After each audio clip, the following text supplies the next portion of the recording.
Welcome to Damsels in Dialogue, a podcast dedicated to female protagonists in fiction, film, and the stage, co-hosted by India Marie Paul and Katie Zutter. For our inaugural season, we will be focusing on 8 animated heroines from Walt Disney feature films. For our final deep dive episode of the season, we are tackling Disney's biggest animated franchise, Frozen, and have a 2-for-1 special as we learn about the dangers of a frozen heart and the power of sisterhood with 2 amazing heroines, Elsa and Anna.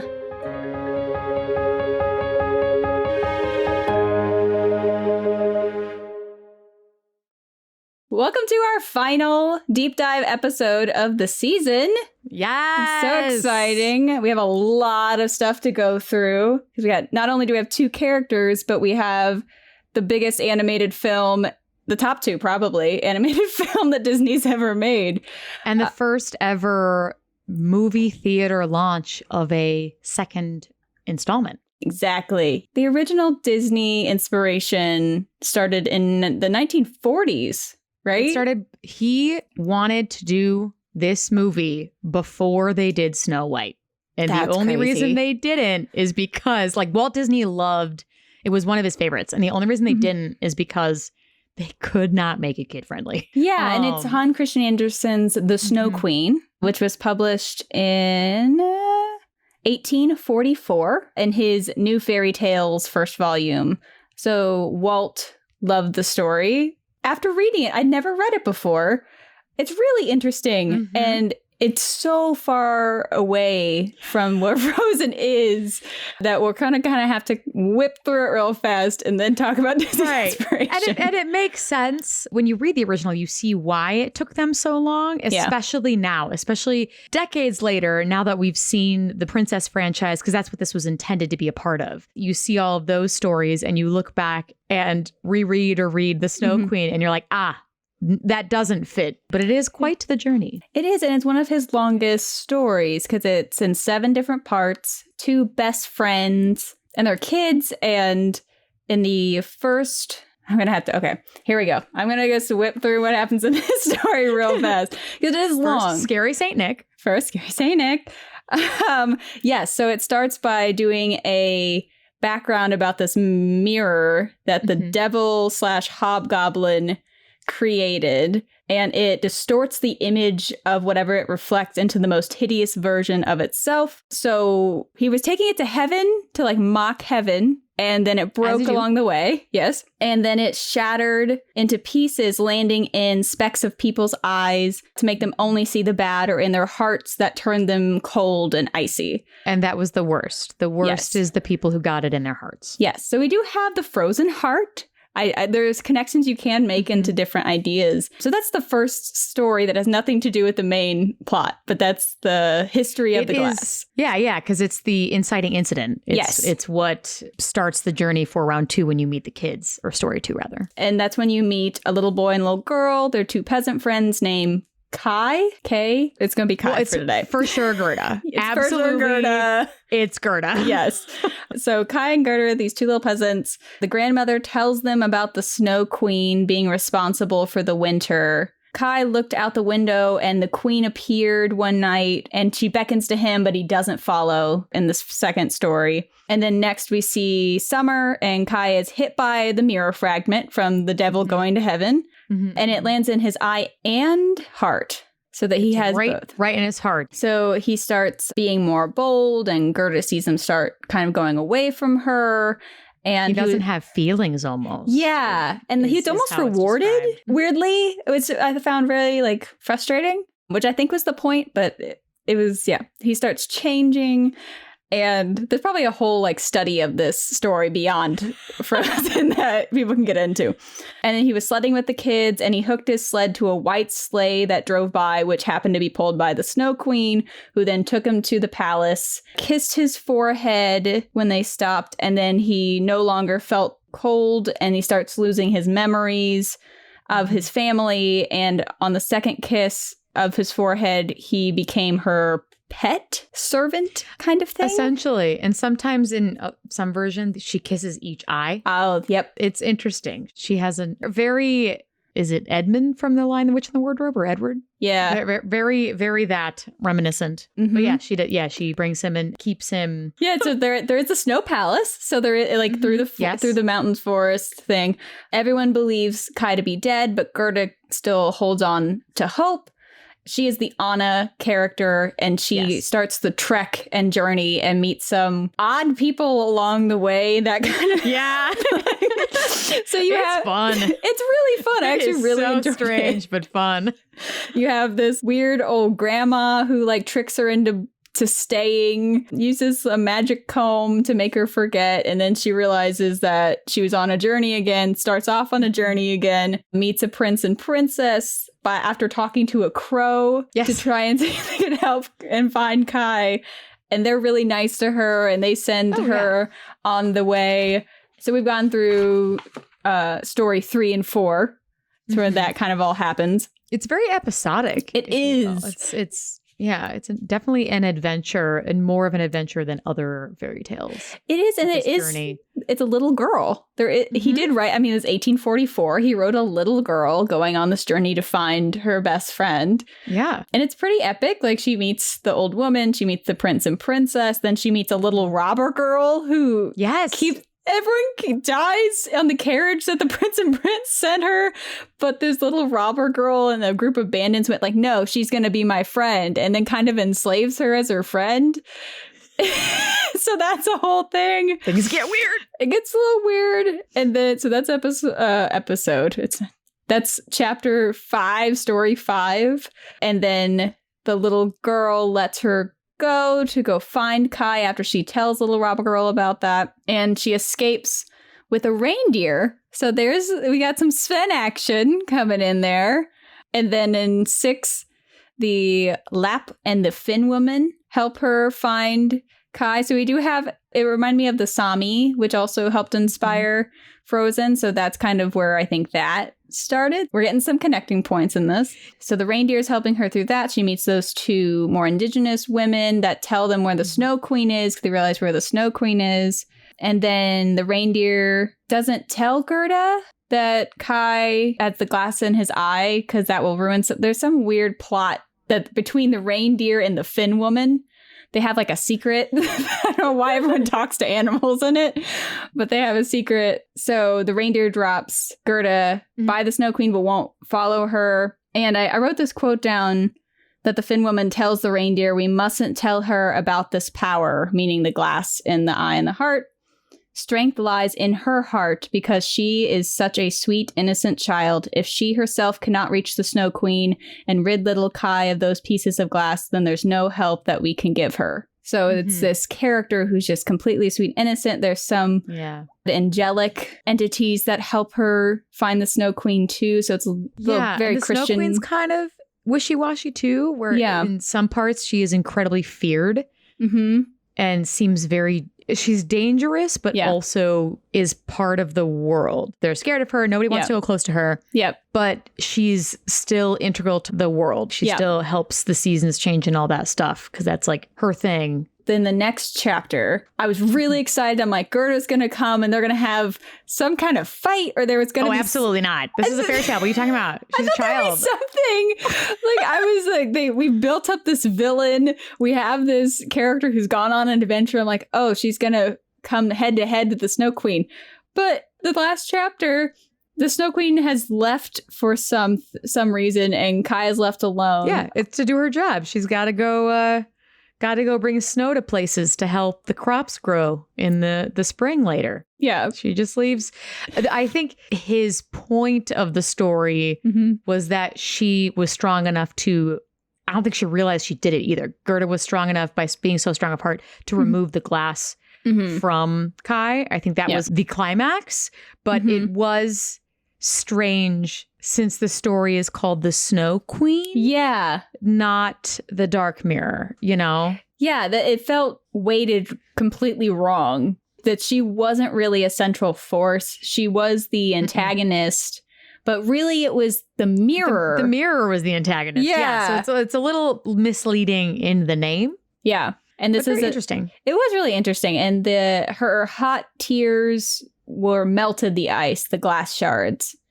when she kissed Kai, because he was kind of on the verge of becoming completely frozen. Yeah. And dying. His humanity, like, dying. And then they travel back together. They meet up with the reindeer again. And they meet up with a couple people again. Yeah, like they kind of do like the trek back and see everyone again. So where's this person now? They're dead. It's fine. Yep. They come back to the village and they're like grown up now.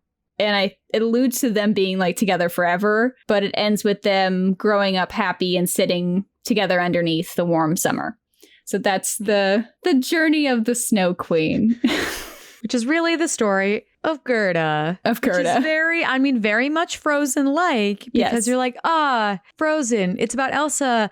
I would argue that Anna's the main character. She's supposed to be. And I have a lot of feelings about that. But we will get there. So we have this beloved fairy tale. Please feel free to read it. It was a nice surprise because it was a lot thicker. Because when we did Rapunzel, it was like 3 pages. So it was nice to have a little bit more in depth. So Walt couldn't figure out how to make it family friendly or work. It just every couple of years, they're like, maybe, that's not going to work. Maybe this time. No, that doesn't make sense. Yep. And I know that they tried to do a version around 2000, 2002. There's different concept art that was done to try and figure out how to do it. And they didn't really find a story with any solid ground. Right. And then Chris Buck, who is one of the directors on this, he was asked to pitch something. One of his ideas in 2008 was a musical version of The Snow Queen. So Which is very fitting because there is music in The Snow Queen. Yeah, she sings, I believe. It's a song that they sing when they're kids before he's turned and taken. And when he's turned back, they sing this song again to reunite. Which works very well. I think adding music and making it a musical and making it part of that princess franchise style obviously worked out very well for them. It did work out very well for them. So Chris Buck was asked to pitch in 2008. So this is when it all kind of started. And Chris Buck worked on Tarzan. I believe he was one of the directors of Tarzan. So he was someone that Disney really trusted. And Jennifer Lee, who was the writer and then the eventual co-director, wasn't in right away. She came in partway through when they started to figure out who these characters were going to be. Right. So you want to talk a little bit about Elsa and where she started in this process. Man, did she transform. Right. So something they did is in the very early art and everything, they combined Kai and the Snow Queen is what they did. That was one of their first orders of business was to make those two characters one.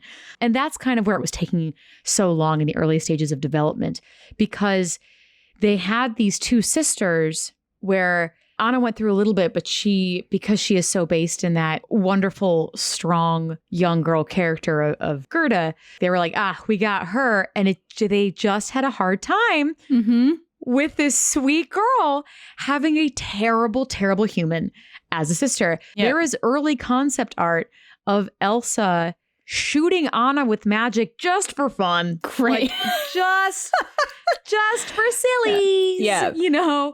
And they were playing with that. There was a very, very long time. They went through a bunch of different looks for her. For a very long time, they had settled on this look where her hair was a black pixie cut that was spiked up in the back. She had that for a very long time as a villain. They slowly played with it being down, but still included those like that spiked, almost iced up gel look. But she was evil. She was evil, and she was evil up until they watched Idina Menzel sing Let It Go in the recording studio. So the director had said that one of her favorite moments of creating Frozen 1 was watching John Ripa sketch Elsa while he watched Idina sing Let It Go. That moment changed the character and made Elsa who she is today. She went from being someone who was that cold, who would hit their sister for fun with their terrifying ice magic, would not be able to go through all of those complex emotions that Idina portrayed going through Let It Go, which it is. It is a very complex song for that character emotionally. Mm-hmm. And so I think that is a really cool moment. I'm glad the director loved it as well. But yeah, I think she went through some of the most changes. And that was really when it clicked. Mm-hmm. They were like, oh, she's not the villain. She's kind of a villain. Yeah. But not intentionally. That she's someone who has no malicious intent. No. And is struggling in different ways. And I wrote down a quote from Jennifer Lee after realizing that that the whole thing had to change. She just said, oh God, I have to rewrite the whole movie again. Yeah. Because it went through so many changes. And what made this movie so amazing and why I think it spoke to a lot of people was Let It Go. I think it's a feeling of not being able to be yourself fully that really people embraced and understood. And one of the reasons why Elsa took over the movie was they gave her those powerful moments. And she gets magic. So there's like, they're layering. Doesn't want magic. They're layering so many things for her, even though Anna is the protagonist, she is the main character of the movie. And they went to set out to write an anti-Disney princess movie. This is one of the first movies that they were truly, truly focusing on telling a fairy tale for today's audience rather than just retelling the fairy tale. I think Rapunzel did a good job accomplishing that, but the focus was very, very specific in the development process of this, that they wanted to write something for today. So, I mean, they have so many jabs at the old Disney princesses falling in love at first sight. Like, it's really wonderful and fun. I was thinking about Anna's character. She is written as a typical Disney princess in the sense that she falls in love instantly. What they do with her is give her a quirkiness that hasn't been experienced before and a clumsiness. Well, they did. There was a lot of talk when she first came out where a couple like forums and things like that were upset because they thought that they had just copy and pasted Rapunzel onto Anna. I don't think they intentionally did it, but they are very similar. They are. And personality-wise. Yeah. And the humor is similar. Yeah. They behave very similarly. Their reactions are very similar. However, I think as Anna's character grows and as Rapunzel's character grows, they grow apart. They do. Definitely at face value when you first meet Anna, you're like, a clumsy Rapunzel. Yes. Which is not a bad thing. We love both of them. Yeah. But there's a lot of things working against this Anna character to be the main person, because she is an amazing character when you start thinking about all she does. She's incredible in the sense that she's incredible and flawed in the sense that she just goes forward in what she believes is right, but has no plan, has no no thought. She's going to talk to her sister. Yeah, and that's going to be fine. That's going to work. She has such a strong and kind heart. She's like, we're just going to do these things. Yep. She has a lot of great characteristics and is flawed and full. And I think that's what separates her from me from Rapunzel is Rapunzel does think through a lot more of her plan and deal with that, while Anna's so on track that she hasn't thought of the next step yet. And although Rapunzel doesn't have a plan either. Her only plan is to see the lights. That's true. She doesn't have any other plan, which is the same as Anna, which is I need to save my sister. Yeah, I'm trying to separate them. It's very hard. There's a horse in one and there's a reindeer in the other. Right. They do grow. Like I said, as we get into this, they will definitely become very different characters. Yes. Which is cool and something that we got to see with both of them. Yes. That is nice that we got to see both their journeys because they are so wonderful. I'm jumping ahead of myself. You're fine. But when they're so they did start making... In the development, they started with Gerda, that they changed to Anna, and she was a peasant for a long time. It was a peasant going to the Snow Queen. At first, they weren't sisters, and then they realized that that's how they can make them need each other, because that was something they really were trying to make happen, because Kai wasn't a character. So they made them sisters. That makes it so successful. The fact that they were that sister relationship is so cool in this movie, and I think that was part of the reason why it was so successful. I do too. And what they did, similar to in the after hours of our Rapunzel's episode, we talk about the hot guy meeting. Yes. So this is similar. They had a sister summit where they brought together women in the studio who had sisters and had a huge discussion about what that relationship is. And I thought it was really interesting that Jennifer Lee is a younger sister, so she's the writer. Kristen Bell is the younger of two sisters. And Idina Menzel is the older of two sisters. So that you have both of the voice actors playing these characters were in their prospective sibling rankings. Love it. Love it. It totally makes sense. And you can kind of feel that. I know Kristen Bell had a lot to do with the development of Anna because she wanted to create a character that would have reflected who she was as a kid. Because when she was a kid, she was clumsy, she was quirky and stumbling over her words and just wanting so badly to be involved with her sisters. And what she wanted to see was not some elegant, graceful character. Which is what all of the characters were most likely when she was younger. Exactly. Like a lot of them were the Cinderellas, the Auroras. Even Belle has a sense of... Belle and Jasmine both have a very royal... They hold themselves very well and everything. They're very elegant. She wanted someone who would have reflected who she was. And it really is Kristen Bell. Yes. When you see her in interviews, the famous Wait What was Kristen Bell. Like it was an improv that they were doing. They did a lot of improvising in this film espespecially with Josh Gad. Well, not Josh. Josh Gad. Yeah. Yes. But with Kristen too, they would let her kind of run and try different things. So she was really involved with the creation of this character. And I think that's what made Frozen 2 so powerful with Anna. Yes. Because they did give... It is very Rapunzel-esque in the first one. But when you see Kristen Bell, it just is Kristen Bell on screen. So... but it dives in. You dive into Anna more in Frozen 2. You get to know her more. Yeah. She gets to go on a little journey herself as well. Anna's character development is probably my favorite of the series. I definitely agree with that. A fun fact about the movie is that Jennifer Lee is the first woman to direct a full-length Disney animated feature film. Yeah, she does. Yes, she is.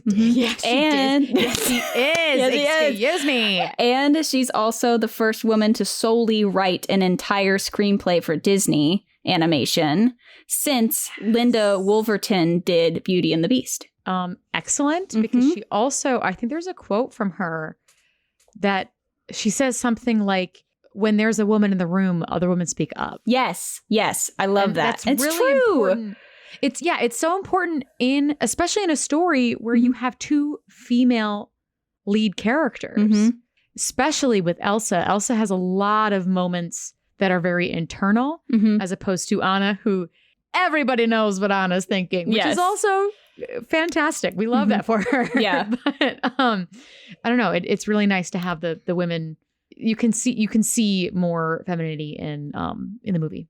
Yeah, and they were inspired by Norway and the Sami indigenous people, which you get more in the Frozen 2, but Kristoff's outfit and his reindeer connection comes from the Sami indigenous tribe in Norway.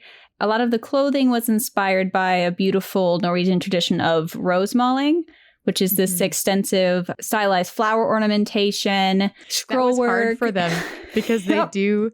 It is so beautiful and they put it everywhere. Yes. That they actually had a hard time, especially with the palace, because they had to make the palace walls accurate with all of this floral and geometric look that is all brightly colored, but not make it take away from you wanting to look at Anna. Yeah. The art design is gorgeous in both movies.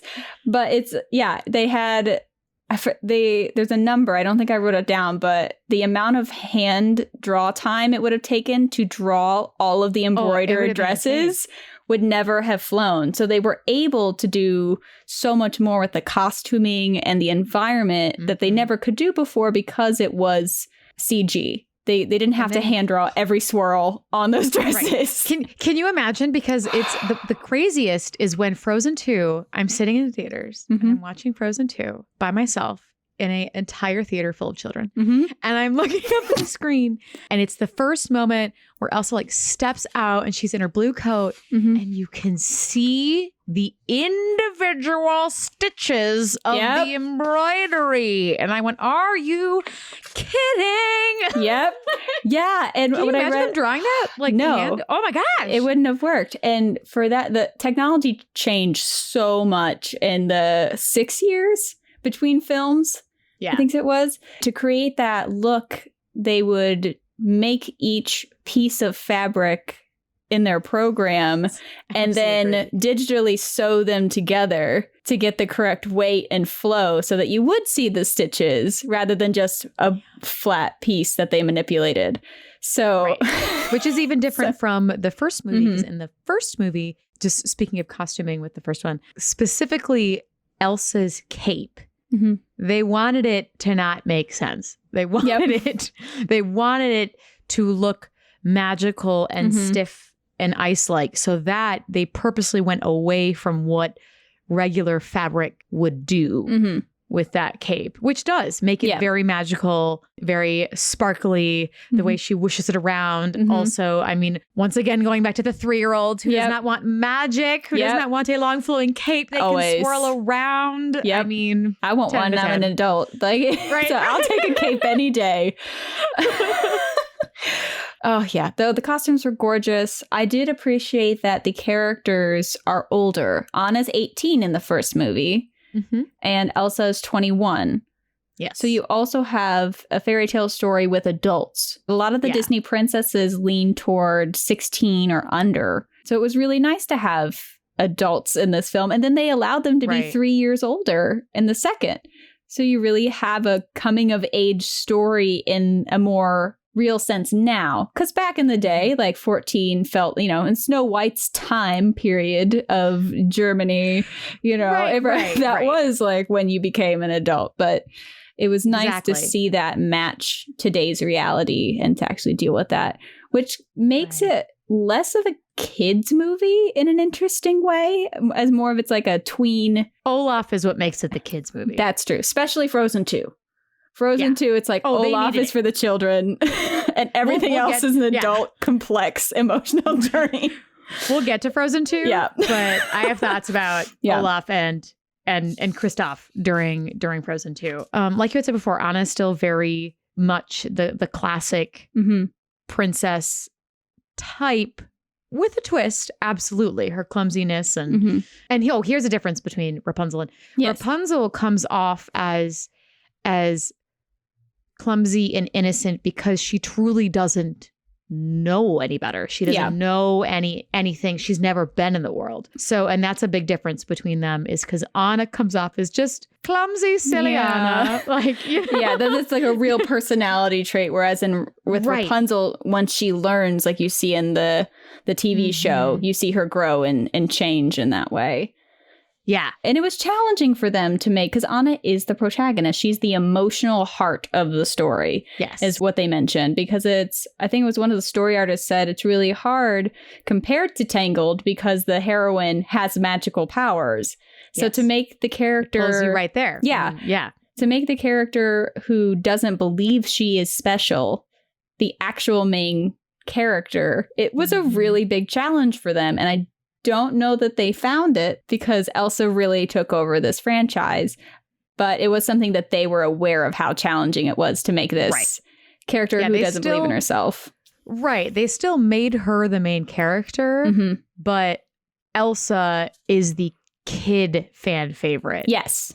Unfortunately, even though she is not, the true protagonist of the story. Not that she's not important, obviously. No, she's still a main character in the story. Yeah. But it's hard to compete, but I do appreciate, I think they did succeed on making Anna a wonderful character to look up to, and you really felt for her. And I don't know about you, but as an adult, I appreciate Anna more than I appreciate Elsa. I still like Elsa, obviously. Yeah. And because I saw it when I was an adult. So like this was my first real big Disney princess movie as a full-fledged adult in college and after. And I agree. It felt much more like I was interested in Anna and her journey. And I'm like, wow, this girl has guts. Like she is going for it.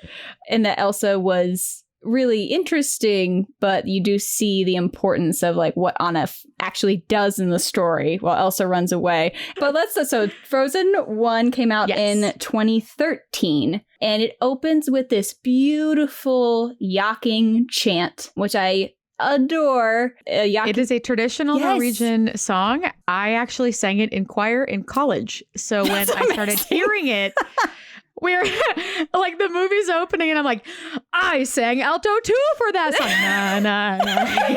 Just ready to go. Like, I'm like panicking, looking around like, oh my gosh. Does anyone know? I know it. That opening for me had me tear up a bit because I'm like, we've already started stronger than some other movies that have been placed in kingdoms that have almost real backgrounds. Like, for example, this starting in Norway and having a traditional Norwegian song starting in it. I'm like, you've already done better than some of these other movies that have taken place in places that reflect actual cultures. Yeah. I don't remember it was for Frozen 1 or Frozen 2, but they did get a contract signed with the indigenous people. I believe it was Frozen 1. Frozen 1. Cool. Because they already started helping them financially, I think, in Frozen 1. Well. So they built this connection with because there are still indigenous tribes of the Sami people in Norway.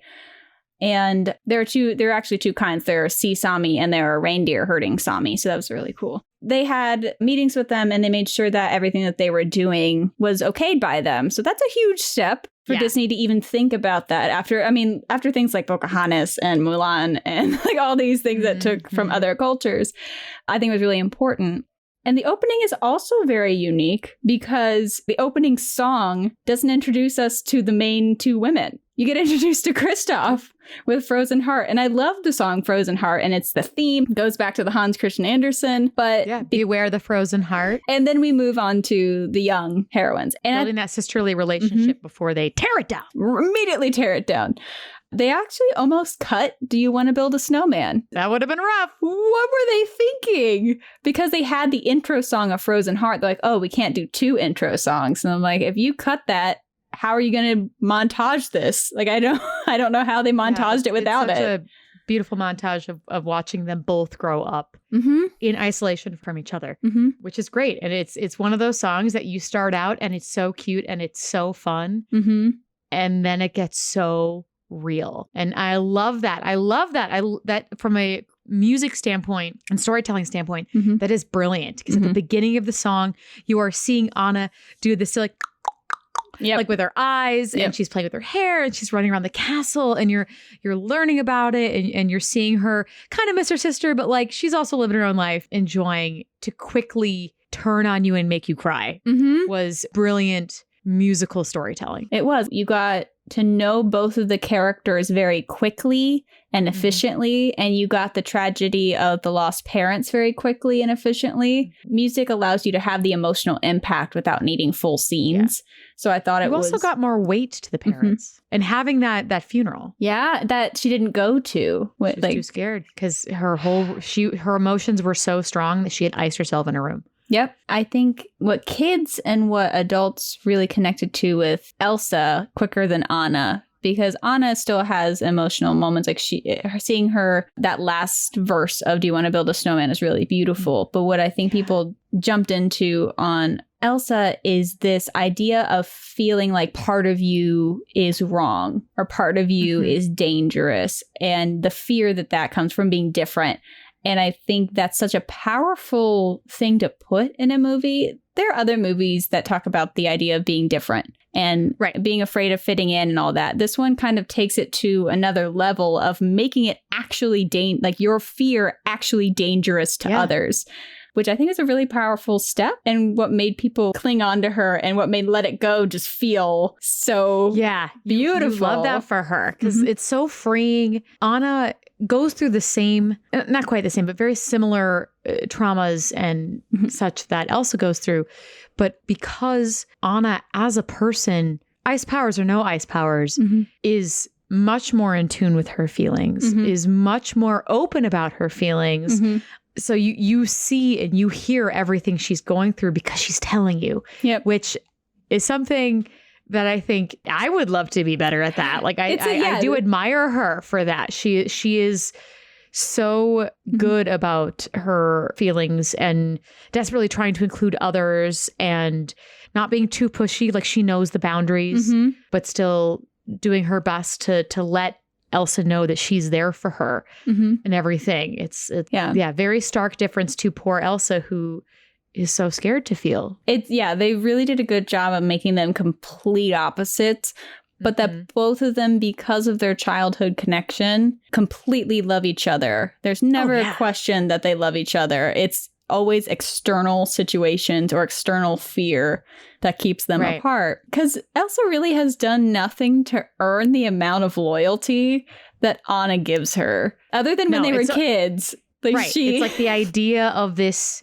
sister, because she is blindly loyal. Yep. She's 100%. Like she meets Hans and she's like, that one, blindly loyal to him. Yep. But yeah, it's kind of this idea of, we used to have so much fun and everything, which she describes in Do You Want to Build a Snowman?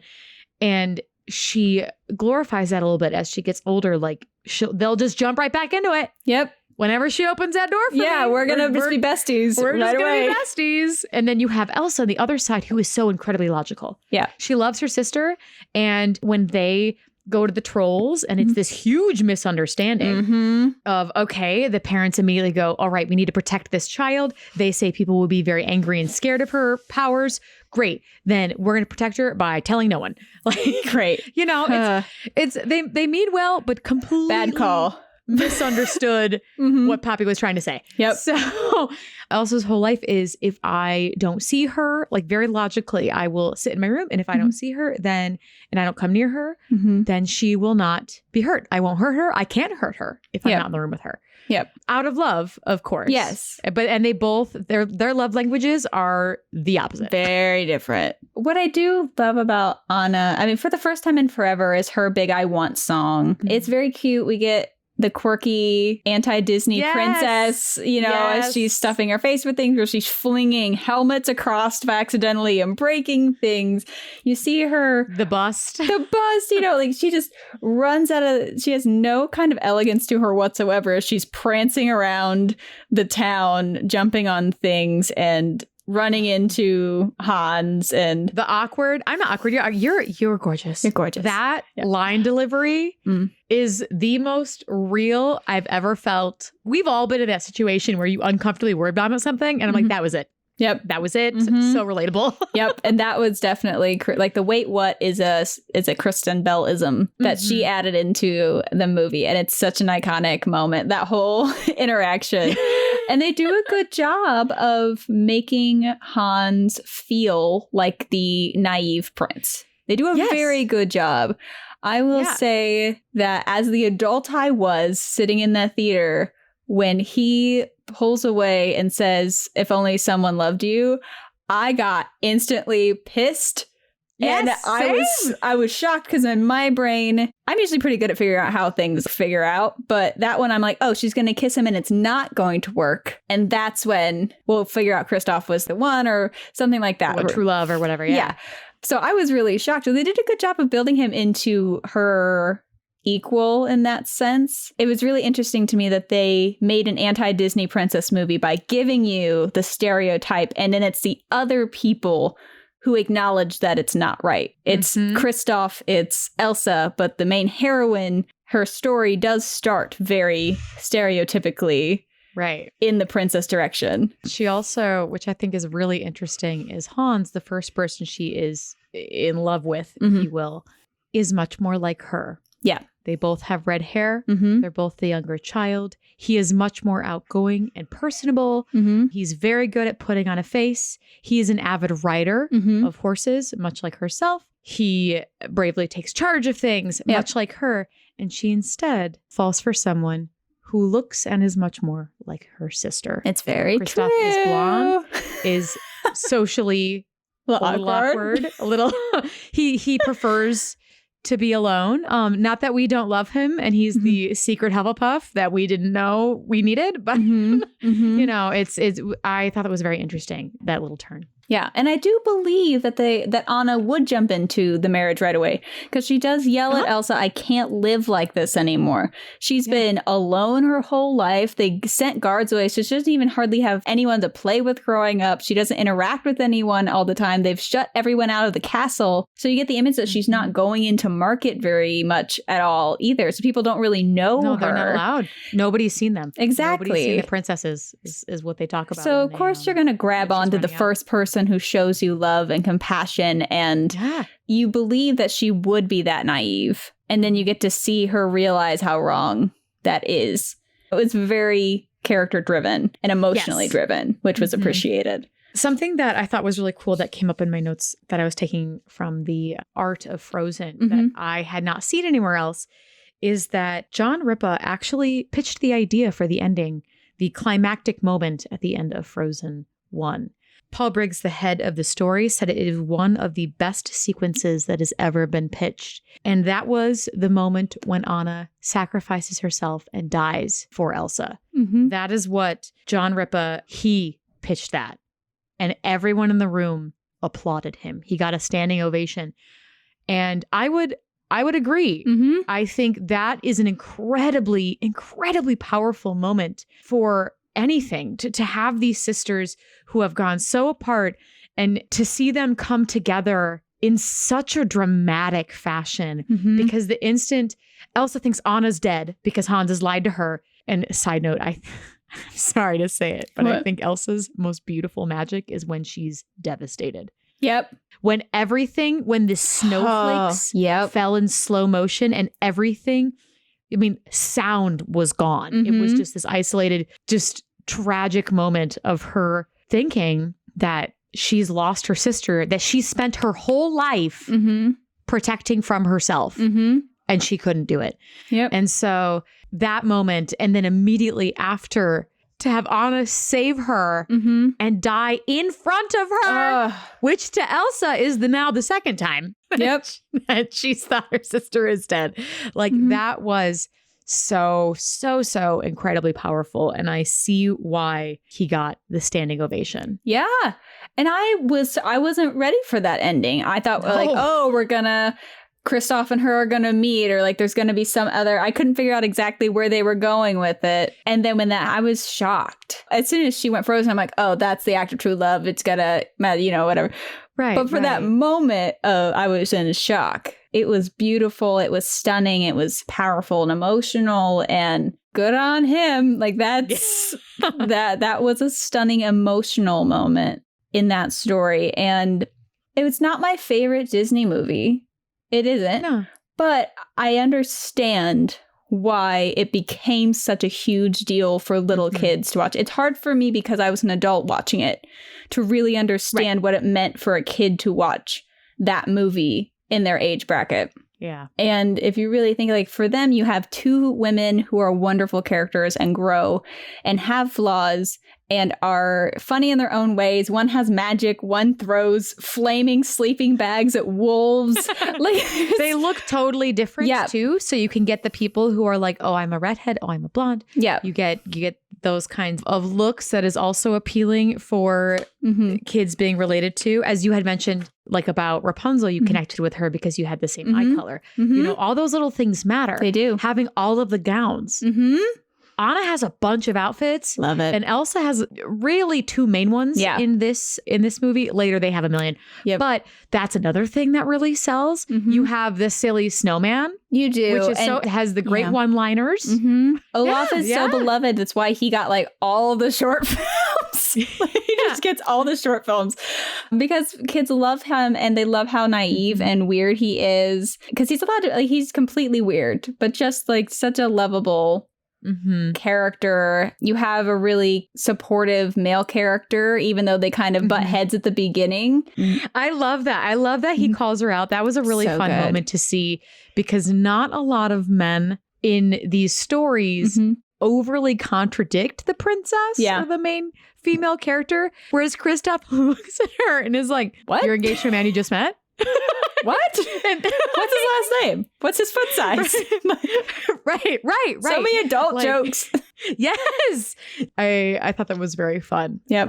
And something else I want to talk about in Frozen, which I really enjoyed, is the reprise of the first time in forever. I think that's a little underrated musically. It's not shown a lot because it is really sad and it's pretty dark, but it is one of the only duets they get in the entire franchise. Ugh, I know. It's still great, but it's very dark, and you hear and feel in their voices. You have Anna, who is just, it's fine, come back home, I know you can do it. And Elsa says, I'm such a fool, I can't be free. So it's both of them at this point, because they haven't come together yet. They don't understand each other yet.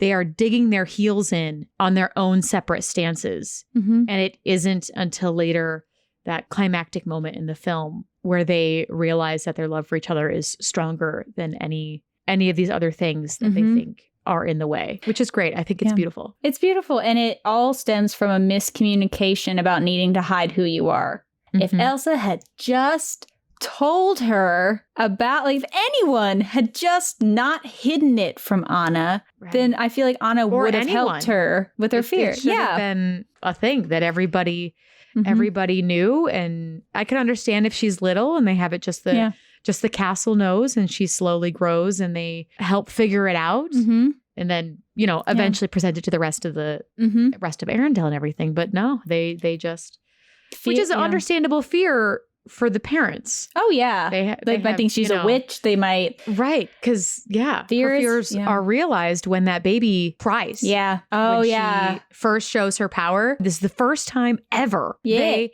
are meeting the populace and the community. She reaches out. There's something wrong. A mother and a baby come out and they say, are you okay, princess? The instant she shows magic, that same woman who showed her kindness and that baby cry and turn from her. They're scared. And that's Elsa's fears are realized in that moment. And if she would just look at Anna, because Anna's the only one who's not looking afraid at all. To Anna, as soon as it happened, it clicked. This is why. And then goes charging after her, leaves a stranger in charge of the kingdom. Right. Of course. Because she is a loyal queen, and that is her new prince, her new man. He's going to be my man. You just take care of the entire kingdom while I go chase my sister. I mean, it wasn't a terrible choice because he is a prince and has that kind of knowledge and clearly did okay. Yeah, but there was no. Is there an advisor? Is there no one? Nobody. Not looking back at Anna is that same going into that Elsa character of looking at Anna is what the emotions is what caused this. The emotions pulled by Anna going against her wishes and everything is what caused her to do it. So she runs to her default, which is if I'm near no one, I won't hurt anyone. Get away. Just get away. Leads to let it go, because then she can let it go. There's no one around here. Funny how things seem so small when you're so high up and everything. Like you are excited for her, even though you know that this is not sustainable. What she's doing. It's a complex thing to put in a kid's movie where fear is a very powerful thing, and you see it really play out, and you see how trying to hide something can be dangerous about yourself, for yourself and others, and also running away from it doesn't fix it. No. So those are good lessons to put in a kid's movie. Right. And allowing yourself to be helped by that's so important. By someone who's trying to. Because man, Anna tries. She does everything she can. Years. This poor girl. Yes. Before we move on, about the sister ship is something that I wanted to mention very briefly, is that even though Elsa has been separated for Anna for over a decade, they have been separated.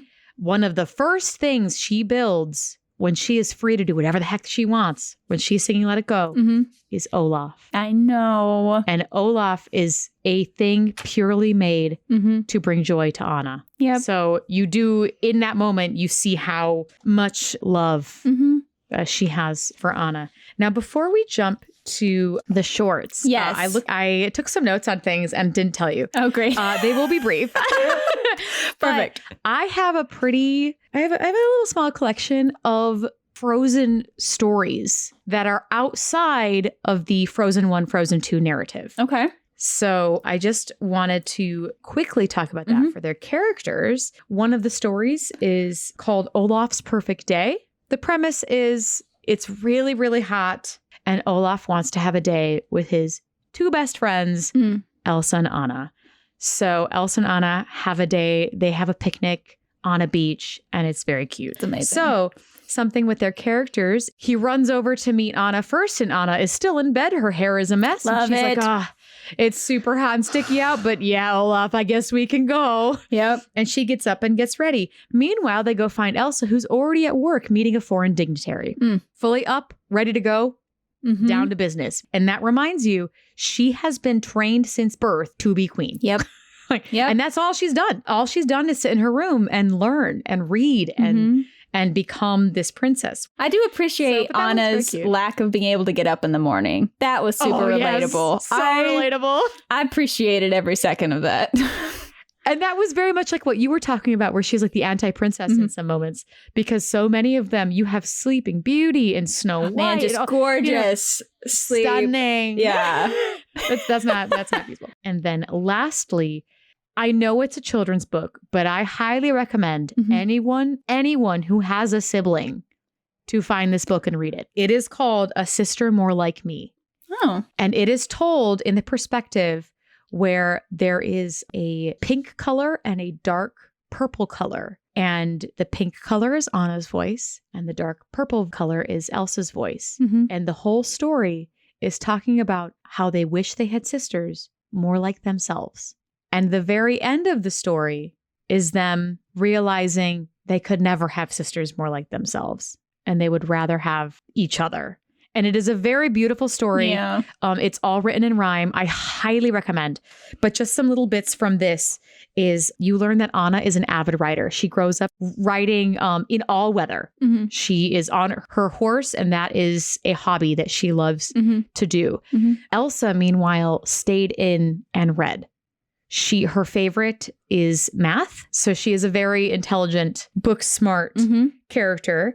And then lastly, Elsa describes herself as prickly, and Anna describes her as poised, graceful, and smart. Oh. And at the end, Anna describes herself as stubborn, and then Elsa describes her as bold, fearless, and loving. I love that. Highly recommend. Yeah. It is a little tearjerker, but I just wanted to throw those things in there because they're not just rehashing the same content. They are going more in depth about the characters and really digging in and making them unique. And I wanted to share that with you. Oh, yeah, that's great. And there's so many extra stories being told about them that you don't get in the movies.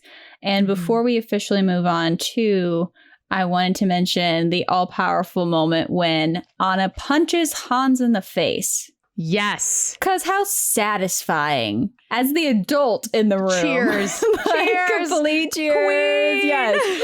And you get to see, because Anna has tried to be physically capable, but she definitely isn't. Like, she trust falls off of a cliff because she couldn't really climb it. She couldn't climb it. You know, when it came to someone hurting her sister and her family, just straight up punches him in the face, which he completely deserved. I do not condone violence, but I did cheer when that happens. And then the last thing was before Kristoff kisses her, he says, "Can I kiss you?" He asked for consent in a very natural way. Yep. And then very sweet and awkward. Very sweet and awkward, but he does ask for consent before kissing her. And that's a little thing that I didn't really catch the first few times I watched it, but watching it with the eye on Anna's story this time, I went, that's good. That's really powerful to see, because it's not something that you can talk about consent, but until you see it, it can be hard for some people to really understand it in practice, unfortunately. So that was really powerful for me to see. So that was 2013. And then it exploded beyond anything that they ever expected. And then they came out with Frozen Fever in 2015? That was it was during the 2015 live action Cinderella. Yes. Is when that was the prequel to that, which was very, very cute. Making Today a Perfect Day is such a stinking cute song. Very cute. You see Elsa really trying to do something for Anna because Anna does so much for everyone else. So it's really sweet to see them do everything they can. And you get back some old characters you love without it being too forced. Yeah. It felt like just like a slice of a day, like a special day, but it wasn't an expansive journey. It was just a moment in time. And they got the inspiration for the strings tied to presents because that's something that Chris Buck's family did at Easter, I think. I think so, yeah. Everyone comes back for everything on this. I feel like they're contracted now, like you are Elsa and you are Anna and you are Kristoff. But I feel like all of them really connected to their characters. So it was something that they've been happily jumping back into. But it was after Frozen Fever that the two directors, Jennifer Lee and Chris Buck, started realizing that they weren't done with these sisters because they were not planning on it. Even after it was a huge success, they weren't planning on it. But it was after Frozen Fever that they went, we miss them. There's more story to tell. And so they pretty much asked, hey, we're thinking about doing a second one. They didn't have a full plot. They didn't have anything. And the studio just said, everyone was like, yes, go. Do it. Like no plan, just greenlit. Go. Right. And before we jump to the plethora of small films, Frozen Fever, something for Anna's character that you don't get with other princesses is you don't get as much of the falling in love as you do with Kristoff and Anna for these little shorts, which I was surprised about that they would add so much character growth in these shorts because in Making Today a Perfect Day is the first time that Kristoff says, I love you. It's so cute. And it like throws him off. Yeah. He's like, I love him, but I do. Like, it's like, it's, you know, it's one of those things where he was like so excited about it and then was like, oh, did I say that out loud? Yep. I mean, I'm not wrong. And that was really cool for Anna because she also accepts it and is kind of getting that life and moment that she wanted, which helps lead up to Frozen 2. All of these little stories help make the opening number of Frozen 2 make sense of everything. For the past couple years, she has had the life she's always wanted. Yeah. So unless there's anything else about Frozen Fever, we can... No, that was kind of the big one that had some character development in it. Then you had Olaf's Frozen Adventure in 2017, which is all about Olaf, and it was very cute. But it does talk a lot about the princess's past. It does. I did want to talk about. Yeah. Because you do see a very human moment from Elsa and Anna. But there's one thing where she's joking about, Anna's opened her childhood crate, and there's all this schmutz in it, and there's toys and costumes. And Elsa's like, no, mine's all gloves. And Anna's like, nah, that can't be true. Yeah. Because I don't think, as much as they understand each other, I don't think until that point, Anna realized how isolated Elsa really was. Yeah. Because up until that point, it was a choice, which it was. Like, it was partially a choice. But seeing the rows and rows of gloves, and she has nothing. The only thing she has from her childhood is that little penguin, which she probably had before she went into isolation. Yeah. So she has nothing from her childhood during that isolation except for the stuff that Anna made for her. And that's what kept her going. Those are the only trinkets and anything of value she had growing up, which once again was another little development of the characters and them realizing Olaf's purpose. And of course, there's a bunch of Olaf stuff in there that we don't need to talk about. Yeah. But yeah, I did enjoy that for the sisters to have that little scene. And you did have Elsa very upset that she thinks it's her fault again. Yeah, like that's birthday's been ruined. Christmas is ruined. Yeah, it's always Elsa's. Yeah, it's a lot of both of them try to take blame where they don't need to a lot. And something that was nice about the Frozen Adventure, because there's a longer one, is that they actually address the realities of being separated from the people for that long. Yeah, that the people aren't connected to the cast. Like they don't want to have a celebration because they have other traditions, that they don't have traditions because they were so apart. So I did enjoy that they addressed the reality of being separated, not just from themselves, but from the people. So that was really cool. That is the only positive duet that the sisters have is in that. And it is the best duet and one of the best songs, I think, in the franchise. Because when we're together, I will forever feel at home. Yeah. Like it's just about them loving each other and loving this family that they've created, that it now very much includes Sven and Kristoff and Olaf. And that is a very beautiful, fun song that they finally get, that they never get again. They never get another duet. A sweet duet ever again. And I was so mad after seeing Frozen 2. And I'm like, nothing. We get no sister power duet, nothing. And so it continues to be this great, beautiful franchise. You have a couple of these shorts. And then we get to the now highest grossing animated film of all time, Frozen 2. And there's that beautiful documentary called Into the Unknown on Disney Plus now that kind of walks through it.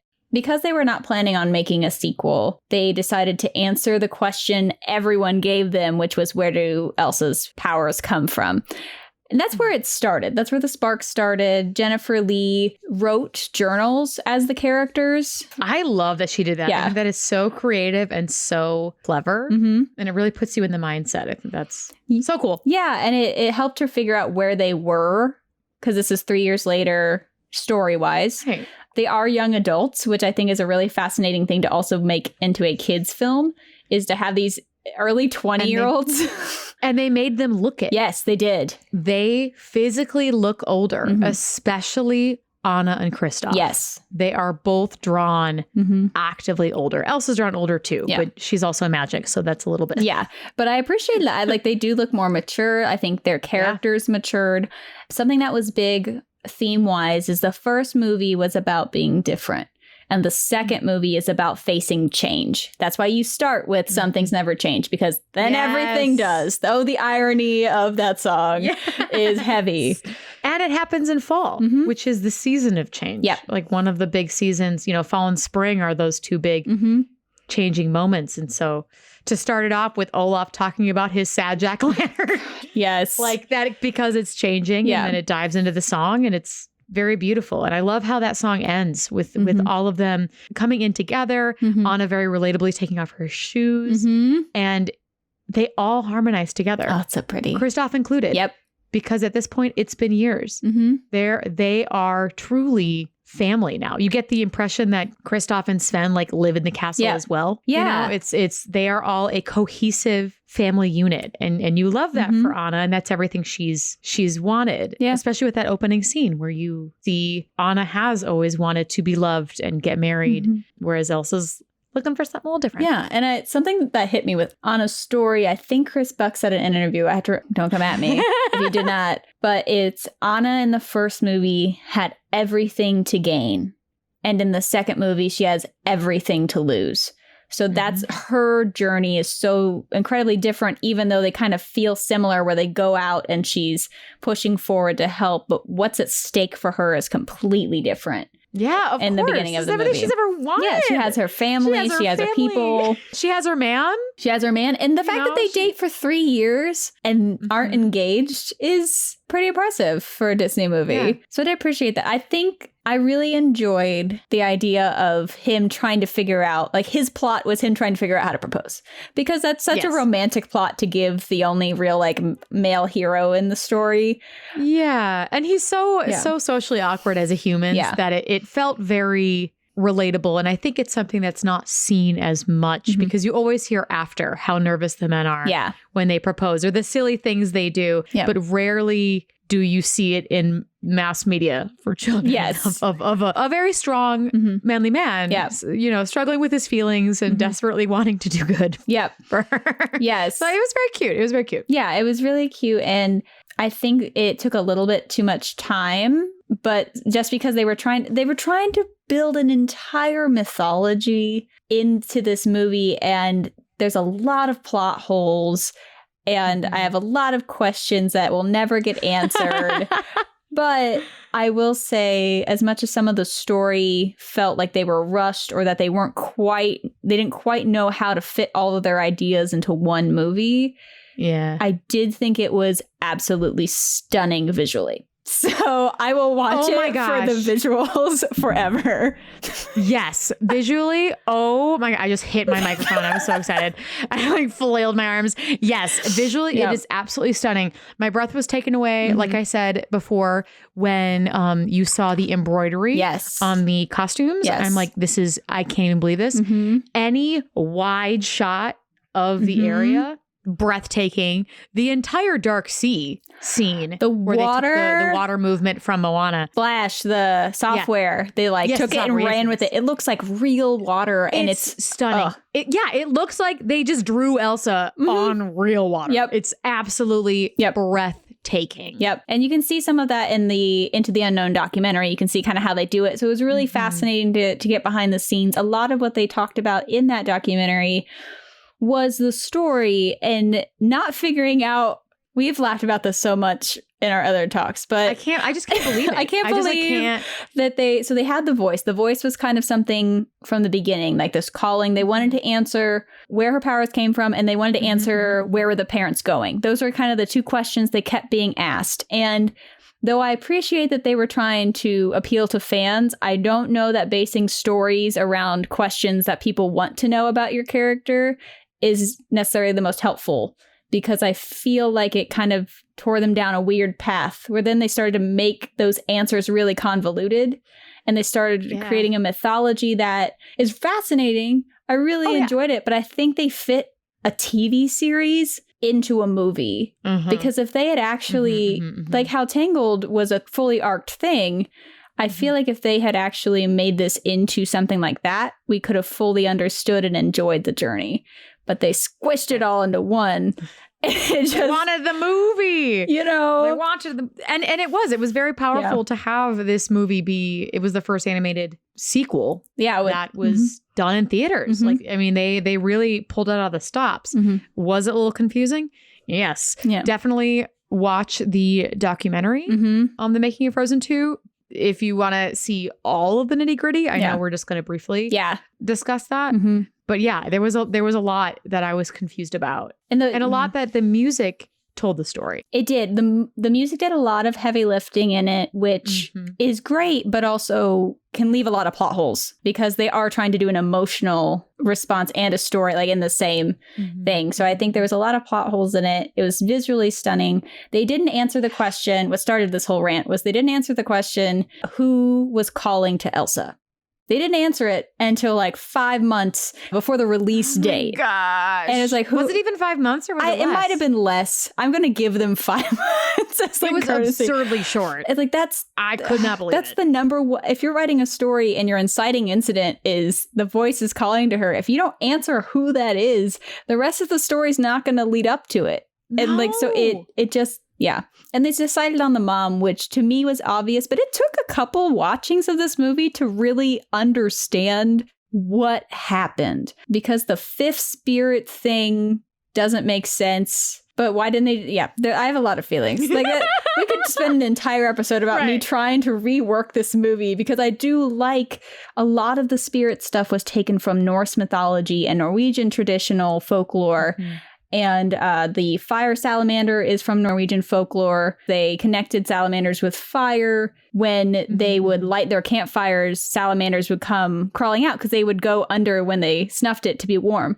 So that's kind of a cool thing. The knock as the water horse is a Norse mythology legend. Wind is really important to the Sami people and the wind spirits. So that was another important characteristic. So they did their research. It was a really cool, like the Enchanted Forest was really fun. We spent a lot of time with young Elsa and Anna that I think cut a lot of the time that could have been fixing plot holes. Right. But the kids love that. Like, I don't know. Yeah, the kids like it, but it's a cute little moment that kind of shows what they'll do later and things that they've loved even as kids. And for Elsa, I thought it was very interesting learning about her growing in this second movie, because now she's much more comfortable with her powers and everything. Clearly, it's in part of the castle. You see the castle is infused with ice all over it. And you see a little bit of her feeling a little bit like an outsider still, and not even necessarily an outsider. I think that's the wrong word. She feels like this is not where she belongs. Yeah. In that little beginning moment of her looking outside, kind of listening for this voice, and then she unintentionally ices herself to the railing. Yep. Because she is very good at her job. Like we had mentioned earlier, Anna thinks with her heart, Elsa thinks with her brains, and is very like, this makes sense, this goes next, which is why later, after she sings and has this moment of like, you know, are you calling to me? She sings into the unknown in the middle of the night, getting a little bit of a release, kind of very Let It Go-esque of this new adventure. And she doesn't tell Anna she can't come because, no, I don't want you there. Yeah. It's a logical, you don't have your powers to help you. I do. I can go do it myself, and I'll be back for lunch. Like, it's not a malicious. No, it's not a malicious thought. And Anna is right in saying, well, I went up the mountain and I had no powers, and all of the I saved it, like saved you from my ex-boyfriend. Like also I'm coming. Like there's good. You see them argue, but not in a disrespectful way, which is really interesting. You still see their central flaws coming out and clashing. Anna builds to she is much more mature, less naive, just as brave. Oh yeah, like if more so, she gets more courageous. I think just throws herself to the rock giants. She does. Her moral point for Elsa is really helpful, I think, to her to keep Elsa from going too far. She is so in love with her people and her city and her family. And they did a really good job of showing that she should have been queen, that her love for her people and Arendelle and doing what is right and making the hard decisions for the people is exactly what a queen should be. Right. And they do that visually too. In this movie, they really dug into Arendelle's symbols and everything she wears in her color palette. Yes. There's wheat everywhere, kind of in her accessories. That feels very... in her hair? Yes. For the opening number? Yeah. So they really built visually that she belonged in Arendelle. Whereas Elsa has an entirely different motif. She has an ice motif in all of her outfits. After Frozen 1, if Elsa said, I'm going to go live with the Asami people, Anna would have been like, hell no. But because of the events of Frozen 2 and because of her moment, the next right thing and everything, she realizes she does not need Elsa. She does not need, and not in a bad way, but that she can stand on her own 2 feet. Yes. And that is really, for an adult, I think is a very powerful moment. A lot of the emotional journeys in this movie felt adult to me. It felt like it was a very grown-up movie, and that's why Olaf was thrown in for random things. You needed Olaf and Kristoff. You needed Kristoff's little plot line, and you needed Olaf being ridiculous to make this a kid's movie. And Lee spoke about having to do the next right thing as a moment because it was dark and it was emotionally powerful.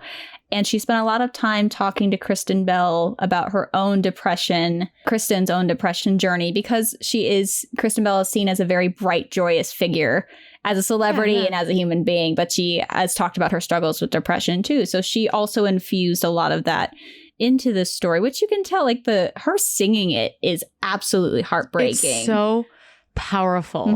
It is beautifully done. Yeah. It's gorgeous. And everything that's written for Anna has to then earn her that moment. And it was really hard to watch. Like she realizes that her last remaining blood family is dead, essentially. Like that you don't expect them to come back. Fully accepts it. She's dead. Like it has to get, and seeing her pick herself off of the floor of and her other best friend died in her arms. Yes, that Olaf died in her arms. Kristoff's off somewhere that she had to leave him to follow Elsa, which probably was a really hard decision to. I'd be really upset if my significant other left me in the middle of an enchanted wood. Yeah, you feel for Kristoff when he sings. Yeah. Like, but that she has to go through all of that and has this really powerful moment. And I'm not a huge fan of the mantra, do the next right thing. It doesn't flow very well. But the idea of giving kids a mantra like that is really big. Like that gives them something to latch on to. It was very reminiscent for me of Joy in Inside Out being in the pit, where you literally have joy represented in a dark pit and finding the way out. So it gives kids a way to talk about what's happening. It gives kids a mantra to try and just get up after being kicked down. So it's a really beautiful moment. It's one of the most powerful emotional songs in the movie. Is what Anna gets. And that's why she's also kind of overshadowed in this movie, because the two standing on a rooftop. Elsa gets ballads. She gets a bunch of dresses in this one. Once again, Elsa gets a bunch of dresses. And transforms again. You know, so like she's also overshadowed. It's hard to compete. It is. You can't if you can't. Kids are don't want to do the next right thing from a rooftop. That's just not going to happen. No. So she doesn't get that, which I was very disappointed in, because she is such an amazing character in this. She is the rock. She is the emotional support and the solid. She makes the hardest decision of the entire movie. She chooses to flood her kingdom. Like that's her home. And does it because it's the right thing to do, because her ancestors. And then this is a very adult and very relevant theme when you think about the idea of Anna choosing to make up for the colonization and destruction of the indigenous people while she's mourning the loss of half of her family. Yeah, like it's a lot. It's a lot of stuff. She is a pretty amazing character and a pretty amazing hero in this story. Oh, absolutely. Just self-sacrificing, just having rock giants chase her. And she gets these guards who don't want her to break the dam to listen to her. Like, so she does that queen, like that was for me, her queen moment was when she stood in front of them and convinced them to follow her. Like that's, I would agree. And she was the queen at that point. Elsa was dead. She says the queen's fallen. She's given the ultimate. Yeah. Something along the line. She doesn't say dead, because I think she's hurting still, obviously. Yeah. So she takes it, like she, in her grief, does what she thinks is right, knowing it's going to hurt. And there was a version of the story. I have the Frozen 2 art book, and there's a version of the story where the flood does get Arendelle, and that they rebuild with the Sami people, and the architecture they drew was like a mixture of the two cultures, which was really cool. I think that would have helped the end of it, as opposed to Elsa coming in and saving the day again. But they needed to sell dolls. They needed to sell dolls, so they made Elsa come back. Yeah, and I was okay with her coming back as a beautiful bow. I don't think it was necessary. What I really didn't think was necessary was her saving Arendelle, because then she is the one. She gets all the credit. She gets the glory for saving Arendelle, and it was Anna. Anna did it again. I know. Anna saved everyone's lives. She saved Arendelle. She does it again. Yeah. And guess who gets credit? Elsa on her water knock. Yep. But it was stunning flood. Yes. Visually, you still cried. Yep. But to quick catch up Elsa with Anna. Elsa, a lot of her choices are very logical. And by the end of the movie, she learns a little more about, yes, she knows the heart and she knows that love can help control her magic. She got that in round one. But she's still very analytical and everything. So, for example, she gets into the forest, she walks through, she essentially speaks with Gale, gets Gale on their side, controls the fire spirit, gets the fire spirit on their side.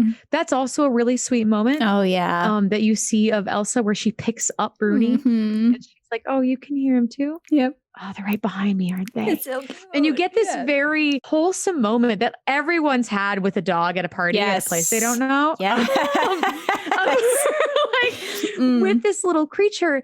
And you get to see Elsa being human in that moment, which is really nice to see, as opposed to, because a lot of this journey is very logical. A lot of it is after she meets Bruni and they see, they see the earth giants. She's like, all right, well, I've conquered this one. I've conquered this one. Now it's the earth giants time. And it isn't until Anna's like, those guys are huge. Yeah, let's not do that. And she's like, checks out, but we still need to go north. We can't wait. Yeah. And continues on. And also this moment that's really powerful for Olaf and Anna is another queen moment that I enjoyed, is when they find the ruins of the parent shipwreck.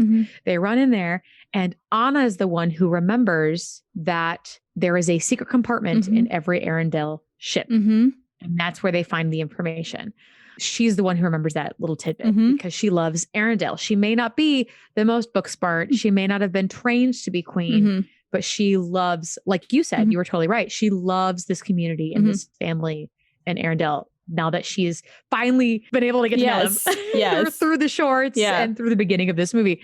And of course, Side note, I'm sure I was not the only one to think this when Elsa's like, wait, water has memories, and went down to put her hands on the ship. And I'm like, girl, don't do that. Like, not going to end well. Nothing you're good. You're not going to want to see that. I mean, at least it was them like holding a nice. I thought of just terrible things. I'm like, oh no, we're going to see them like in their death throes. Yep. But luckily they were not. It was just them holding. It was very beautiful and very sad. Yep. But that makes it a very logical choice of this is another one of those things where when she scoops up those two characters and throws them on a boat and pushes them away, it is not to push them away because she can't stand to be with them. Yeah. It's not, she sees what happened to the other half of her family. And logically, the best choice is instead of her running away from them, because clearly that's not going to work. She's already tried that a couple times. Anna's not going to let her. Yep. She's going to make it so that Anna can't follow because she'd gone far enough and continued on. That moment did not feel like she does not love Anna. No, it felt like she was done out of love. That she doesn't understand that she can take help. Yes. Granted, I will say I don't know how they would have gotten to Atahala with Olaf and Anna. But I do agree. I think she does learn to accept help towards the end, especially once she gets to Atahala and it's this beautiful moment. We won't talk about the water horse scene because nothing really happens in there, but it is visually a stunning scene. Yep. It's terrifying and beautiful, action-packed. Please check it out. Yep. But in Atahala also, you get some more human moments of her. Show yourself is a big number. Oh, it's beautiful. She now sees where she belongs. She understands why she felt like she didn't fit in with Arendelle, because that is not where she's meant to be. She's meant to explore and love her powers. You see her go through her whole history. You see the very human moment of her cringing at Let It Go and her breaking Hans. I love it. Yes. And then there's the curiosity that killed the cat moment. And this is what makes Anna a better ruler than Elsa. Elsa is very book smart. Obviously, she's been trying to do this. I've said this like 1,000 times. But Anna would have just stood on the edge if she hadn't slipped in, of course. And been like, oh no, this happened. And then would have run out and done something. Elsa goes, you know what? I need to see this. Logically, I need to see this. Maybe I could fix it from here. I'm going to jump down and do this, which is then that's the flaws coming out, you know, like it's, and I don't know if this is an Easter egg or not, but Elsa freezes not identically, but very similarly to how Anna freezes. They freeze in the same manner of one arm down, one arm up to help save the other one. And then, of course, that's kind of the end of Elsa's journey because she has now discovered who she is. She knows she's the fifth spirit. She knows where she belongs and is confident in the choice that Anna is the best thing for Arendelle. But I think Anna still has more. She gets more because Elsa's frozen for the rest of the movie. She does then get the big hero moment where she gets the rock thrown. This was one of the first, if not the first, princess movie for sure, but one of the first animated movies to be released after the Me Too movement blew up in 2017 and after the Time's Up movement in 2018. So not only in the first movie were they really focused on writing a story that was anti-Disney princess and with a more feminist thinking story in mind and for the audience of today, but then there's this added breakthrough with Time's Up and Me Too. And so you do get some of the lines that I appreciate. I really appreciate the lines. I think they were worded too bluntly, which really upset me. It felt like they were added as buzzwords instead of flowed. Right. And I liked the "what do you need?" That was great. I think that was beautifully done. Yeah. But definitely the Kristoff, my love is not fragile. I'm like, would Kristoff say that? In this moment, I know you could work to it, but like I think Anna needed like a line before it, and then there needed to be a little bit more of a discussion before he said that line. Still loved it. Still, there was definitely a moment of like, because it doesn't, that line, which I understand and you understand, isn't common enough for like a kid to really understand what that even means. So I think what they needed was a couple lines before it that led and helped explain what that even meant. You know, maybe that's what like bothered me about it. But I like that they put those in there. It kind of feeds into you can't marry a man you first met, like one-liners that they're throwing in. Right. But I do think it was interesting that those showed up in the film. And I think it was very much a response to the events of our society around it. Yeah. And then you have Anna's honest reaction of crying, because they make so many Disney princesses cry beautifully. Oh, yeah. They're thrown delicately on something. Yeah. Always understandable crying. Oh, yeah. They all go through a lot of shit, you know, but Anna's real crying is super powerful and really funny, and it kind of breaks that tension, and you have to realize that she's gone through a full roller coaster of now starting to have her grief. They talk about the fact that Elsa and Anna are both the fifth spirit, but that does not read. I read it as the bridge. I never read it as them both being the fifth spirit. I think I saw an interview where they explained it like that, and I'm like, I get what you're saying, that you need each other, but both of you do not equal a bridge to the spirit world, or Anna would have heard the voice. They tried and it didn't quite work. It's a pretty picture. They did do the full circle of the kids from the beginning and them getting what they want in the end, though, which I thought was really great for their characters. You had Elsa wanting something different. Elsa loving this idea of the forest and learning about herself and enjoying her magic. And you see that coming full circle, where at the end of it, she gets to be that and gets to kind of let go of the fear, because she feels she has a duty. She feels she has a duty to Arendelle. She's been trained her whole life to do that. And that's the only reason why she hasn't said anything up until this point. So it's beautiful seeing her kind of this journey to get what she wants. And then at the end, this a little unexpected twist in a great way for Anna to become queen, which is not set up at all in the earlier movie or even earlier in the film. But the more important thing to Anna is she wants a family and she wants to get married. And I think that is a very relatable and real thing to desire.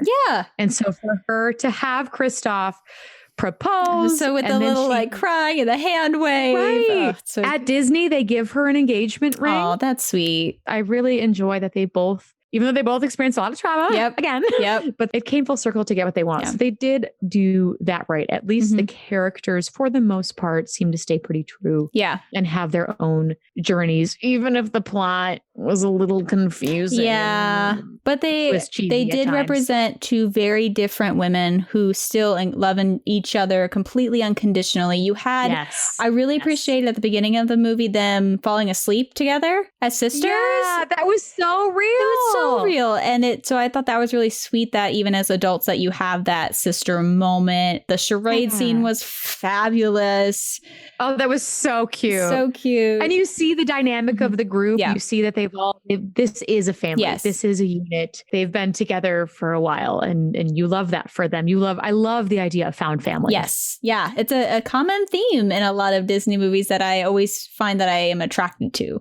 Like where you find those people that you connect to. And they did, when she was queen, they gave her the same hairstyle that the mother wore and that Elsa wore at the coronation. That is their traditional Arendelle queen hairstyle, if you will. They all had capes of similar style. They were not all the same color, but they do have that same swooping, long, not very wide style. So you get all those throwbacks, but all of their dresses are very different. You get all the purples in Elsa's, because purple is more royalty. She has that royal, sophisticated, polite, put together attitude about her, where Anna is green. She's sunlight. Everything that is fresh and new and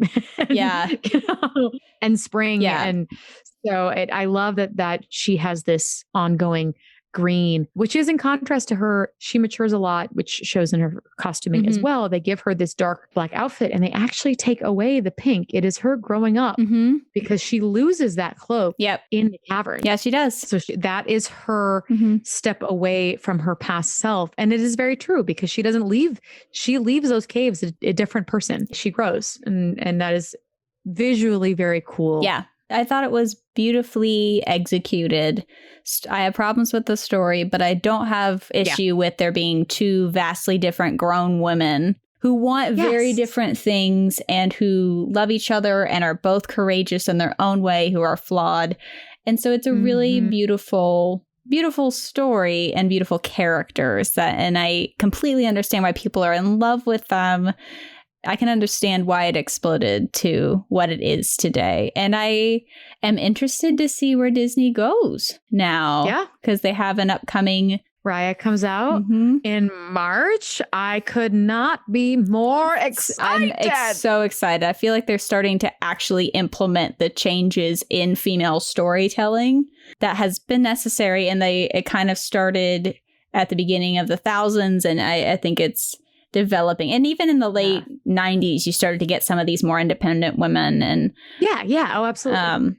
I'm very excited to see where they go from here. A fun fact that I have that I just had forgotten to mention in the first Frozen inspiration is that a lot of the color blocking and how the color palette was made was inspired by Sleeping Beauty, because she is blocked with the black corset, and that's how Anna is blocked with the black corset, and the very bright, vibrant colors and the greens and the purples and it all kind of was part of that color. So cool. Yeah, because Sleeping Beauty is one of, I know it was a flop originally, but stunning though. It from a visual standpoint of drawing that is stunning. Yeah. So, that's so cool. Yeah, so they were very inspired by the work of Sleeping Beauty and the color palettes and how they block color in it and all of that. So that's my fun fact for this long episode. I know, but wait, we're going to end with my favorite fun fact. Go. Can I tell everybody? Yes. So the Snow Queen is by Hans Christian Andersen, who inspired Hans Christoph Anna-Sven. You're welcome, world. Hans Christoph Anna-Sven. It's so funny. Oh, that's such a good one. The nerdiest thing I know. It's so good. Thank you all for listening to this long episode, but we got two. We got 2 in and 2 movies in. So I'm proud we were this short. So many things. This is also our final deep dive of this season. And next week we move into our Maiden Madness tournament. Yes. And there's going to be more info coming out about that. We're going to have brackets on our website. So get all your brackets ready. We're going to try a point system. It's going to be lots of fun. More info to come on that. But thank you all for listening to this Frozen episode. Thank you so much for joining us for this episode of Damsels in Dialogue. Tune in next week as we begin our season finale special, Maiden Madness. This March Madness-style tournament puts 33 Disney and Pixar damsels to the test to find out who will be crowned top animated heroine. If you enjoyed listening today, we'd love to have you subscribe to this podcast, leave a review on Apple Podcasts, and share with friends. If you really enjoyed our discussion, you can find more behind-the-scenes content, peek at our research notes, and even entire bonus episodes on Patreon. Each month, we release a full after-hours episode where we discuss the movies we cover in each episode, unfiltered and unrestrained, along with behind-the-scenes extras and notes. You can reach us on social media. Links to all our platforms can be found in our bio. On those platforms and on our website at damselsindialogue.podbean.com, you will find information and brackets for our upcoming Maiden Madness. Reach out and let us know who you think will emerge as our champion. Until next time, this has been Damsels in Dialogue. Have a nice day. This podcast is sponsored by Royal Princess Parties, LLC, and is produced by Hello Out There Audio, part of Hello Out There Productions.